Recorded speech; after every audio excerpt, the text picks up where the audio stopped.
All right, my man. State your name and let them know you on Real Talk with Nick. Yo, Johnny McDonald, from Queens, New York. I'm on Real Talk with Nick. That's what's up, man. That's Nick fan. Yeah, big Nick fan. Oh, okay. How long you been a Nick fan, man? Since what, late 80s, early 90s. Oh, all right. Ewan, I remember Johnny Newman. Oh, man, you taking it I back, remember man. Pat Cummins. All right. I remember Gerald Wilkins. This is before the good times. I mean, these were like the good times coming, like that pre-Pat Riley era. Yeah, Okay. I can take you back. That Rod Strickland, Mark Jackson. Yeah. Now, I want to ask you a question, brother, man, because you mentioned Pat Riley. He was a decent, pretty good coach, man. Yeah. To me, he got even better as his career went on. Yeah. If you was to compare the two, when we speak of that, Pat Riley and Tom Thibodeau, they style of coaching. Oh, well. What you think implements a better fit when we speak of that at Knick basketball? Well, Pat Riley kind of changed. Remember, he had a Showtime Lakers, so he was more of an offensive guy. He went with what he had. Then he came to the Knicks and like toward defense, went the total opposite. He did a total 180 with Starks and Mason and Oakley. It was like bad boy kind of basketball. Now, if Pat Riley was coaching our today Knicks, we speak of that at Jalen Brunson, you think he'll have a better outcome than what we see with Tom Thibodeau? I don't think it would matter at this point. Right now, Tom Thibodeau is doing a great job. You know what I'm saying? Yeah, I mean, the criticism is like, he runs the players into the ground. But Disagree? And that's the criticism. But do you agree with it or do you disagree? To a fault, but it's like, what else do you have? At this point, at the end of the season, he had to work with what he had. So it's more of, if these guys can play 40, 45 minutes, yeah, it's fine with me as long as it produces wins, and he's been winning ever since he's been here. So that's true. He has gotten us postseason success. Yeah. So it is, Knick fans are just starving for any type of success, any type of winning culture. That's the problem. It's like, we can go back to the earlier post-Ewing, the Marbury debacle, the Isaiah Thomas debacle, just so many red flags, Don't forget so many Dave Fizdale's.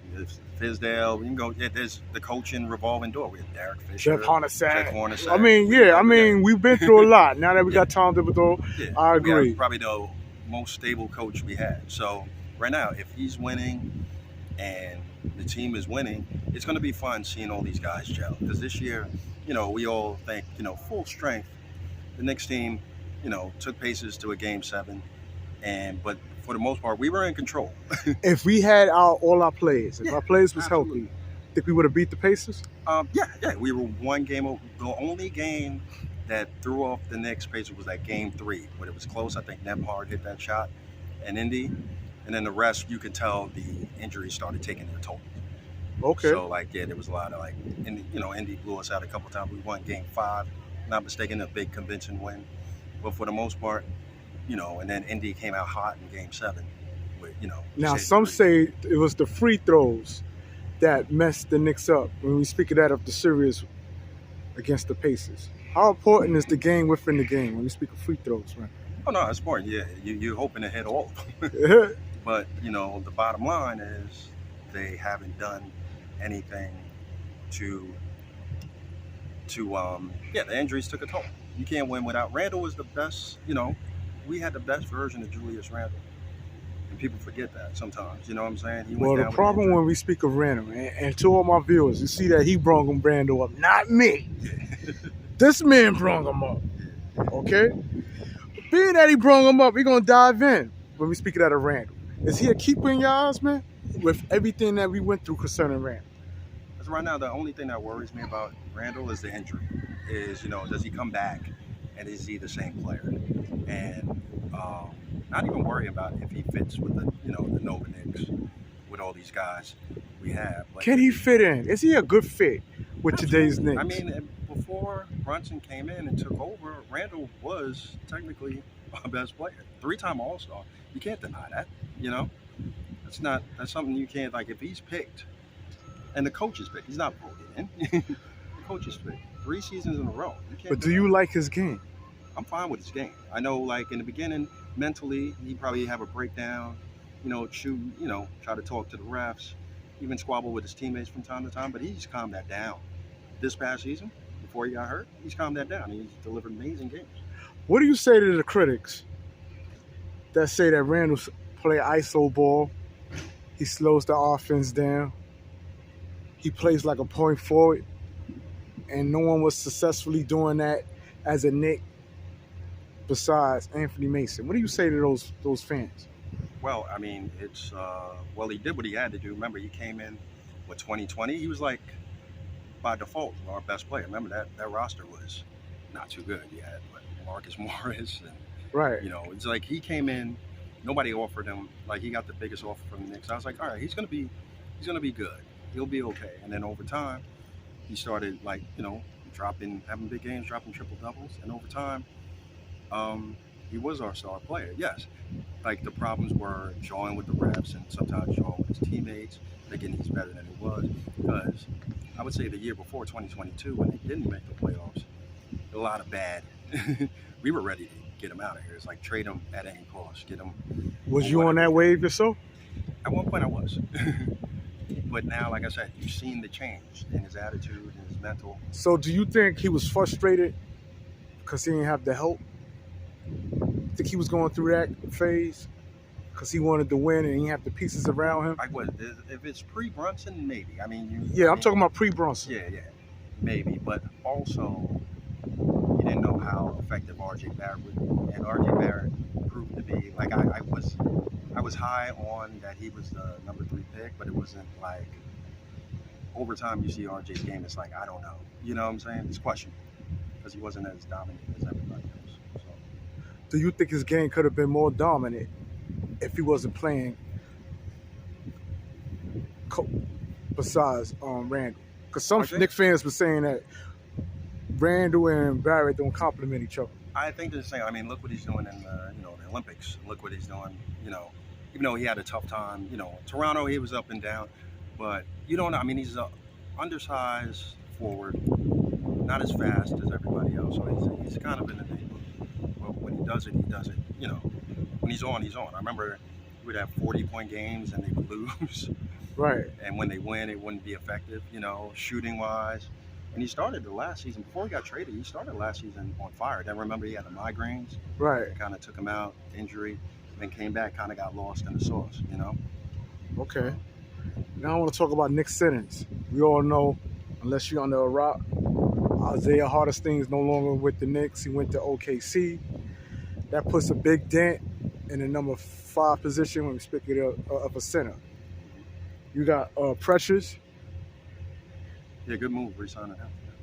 You like him? Yeah, I was fine because you're familiar with him already, so you know what he can do when he does it. And there was nobody else. I mean, there was Mo Wagner. There's not too many big men. All the big men were gone by the time Wiseman. They were all gone, so they've been cool to get those. And of course, we got Mitchell Robinson. But being that you said you like Precious, what you like about his game? He's Precious. Yeah. He's fine. He cleans up. He's steady. He's gives that punch off the bench when needed. It does all the intangibles. Okay. And so Isaiah Hartenstein, you feel wasn't a setback?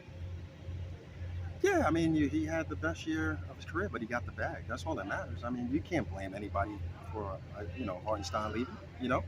That's he got a big bag, and OKC is a pretty good team. It's not a bad team. You're young. But it's not New York business, man. It's not New York business, but there's pressure here. And if you got offered to go to a team, and a pretty good team, it's about what they finished with. They were second in the East. I mean, in the West. Right. Yeah. So he compliments them.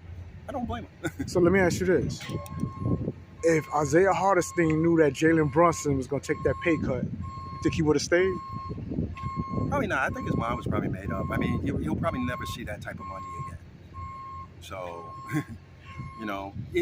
pay cut granted. I was like, all right, go to a smaller market, but get paid more, because they would have probably tried to do something a little different, in my opinion. Like, they probably would have tried to make a big splash for like a big man, Do you think Jalen Brunson, by taking that pay cut, because he left $113 million on the table, so he's getting $37 million less for an additional 3 years. Do you think he changed the game to move in a better direction, or do you think he's gonna cause conflict now for future players who gonna want the bag, and now they're gonna get scrutinized because they ain't followed the so-called Brunson rule? Well, before Brunson did that, it was Tim Duncan did that. Tim Duncan was the guy. That's why the Spurs were so successful. He always took pay cuts. Like, go give me some guys that I can play with so we can win. And they ended up being one of the most successful franchises in that early 2000s. So, kind of followed the page Tim Duncan. And, you know, like it or not, but the Heat kind of did it. Remember when they got LeBron and Wade and Bosh? They all took a little bit less to play together. So, you know, for Brunson to take a pay cut, yeah, that's great. So if you get people that'll come here and they get the, you know, players in order to win, the main focus is winning. And the Knicks haven't done that in a very long time. And when we speak of Brunson as a point guard, were you concerned about his size coming from Dallas? When you first heard that he was being a New York Knicks signing? Of course. I mean, at the end of the day, the Knicks have made so many bad signings. You know what I'm saying? We can go to Jerome James. We can go to, you know, Eddie Curry at one point was good, and then it went the other way. There's so many bad signings. So when we got him, I was like, okay, this is fine. I ain't gonna lie and sit here and say I didn't know he was gonna be this good. I don't think anybody did. And if you say he was. So when did you realize that, yo, Jalen Brunson's that dude? He's the truth. When did you start to open your eyes to say, God damn? Oh yeah, when when he was dropping the 40 points games. Once Randall got hurt and he had to step up, that's when you realize, like, oh, this guy, the smallest guy on the court, majority of the games, yeah, this is the guy, you know. So that's when I realized. I was like, oh wow, he's over delivering. He is really that good. Okay, and I want to bring up a wing defender that came from Phoenix, then went to the Brooklyn Nets, and now we got him. When we speak of that, of Mikal Bridges. How important is that piece, man? Oh, it's a good story. I mean, you got the Nova Knicks together, and they were like in cahoots, Right? They were like talking, like, hey, I want to play here. It's like, oh yeah, let's see. So they kind of knew what was happening. I mean, I think it was a win trade for both teams. Brooklyn gets a lot of assets. They weren't going anywhere, you know. So it's a great pickup, like basketball wise, but they're all familiar with each other. So we hope for the best as far as. So you think the chemistry is gonna make a big difference? It'll be great. The only thing I worry about is, like, if the chemistry is going to be good amongst the Nova, and then, like, if we're on the outside, or you're going to be on the outside as far as, like, Randall.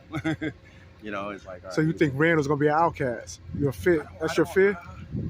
A little bit in the back of my mind, but I think it's going to work. I think we're going to be great. It's going to be fun. I mean, we still have the defending champs in the way. You know, the Sixers got a little bit better. The Bucks had all those injuries, so, you know, that's another team you worry about too. So, when we speak of the Boston Celtics, right? Yeah. Are the Knicks ready to compete? Oh, absolutely. They showed you in the whole playoffs. They showed you in the whole playoff that these guys, minus everybody was hurt, they competed and they delivered. Like I said, it just didn't last. You know, you have one game to win to go to Eastern Conference Finals. You have one game. And they could have won Game 3, like I said before. It's, you know, like Game 7, you could tell. It's like once Josh Hart, his injury was at Game 5. Right. Yeah, once he got hurt, or Game 6. I think it was Game 6. I think it's game. I'm not Game sure. 5 or 6, but I remember he was feeling his abdomen cramps, and then, you know, he got an infection. OG Anunoby, I forgot about him. Me too. I'm so sorry I ain't bring him up, man. But we speak of OG Anunoby, man. Was it the 6 or the 7 game? He played, what, 5 minutes? How? With a knee brace, and couldn't have been more effective. So I apologize to everybody. So you big on OG? Oh yeah, bring him back, because that was scary too. It's like, oh, did we not bring him back? The scary thing also with him is the injuries, because he's had an injury-prone career. Well, he came to us. I don't know too much about his past and how often he was hurt. Remember, he's a world champ too. So. Yeah. So I know when he came to us, he had an elbow. Well, there was rumors about getting him last season, but the concerns were the injuries. So we took the gamble, got him, and then once you got him, you're like, oh boy, you know, when he's playing with, they started with, it was 8-2 with him before he got hurt. Right. And then once he got hurt, it's like, oh man, but they were still going. So that was the amazing part, you know. So it was an amazing season, and you can't take that away from that. But OG did. When he plays. All right, and my last question would be my man Deuce McBride. are you high on Deuce McBride? Exit Emmanuel quickly into Deuce Deuce is fine. McBride. Deuce will fit in the system. We also didn't talk about the draft pick, Tyler Kolick, who Well, we can get to him after. Big Tell me a little boom. bit more about Deuce, though. Deuce had it was very impressive when he had to hit key shots in the game. Remember, he was the starting 2 guard for the most of the series because of the injury. What you think he was need to effective. improve on? There's really nothing he fitted in. He ended the season to me on a high note. So, you know, in my opinion, in the Pacers series. So, I think just continue playing the way he plays. Overall, I think he had a solid season. Okay. Now talk to me about the new pickup we got in the draft. Yeah, Tyler Kolick. I remember watching him in Marquette, and in the Big East tournament, and he's good. He has that kind of like high basketball IQ. He plays D, I heard. Jason Kidd, very tough-minded. I think he was the Big East Player of the Year. He had a couple of games where he's effective. He's effective. So he's one of those guys you want in the lineup. Yeah. So I think he's going to be. I can see him getting a lot of playing time. So. Okay.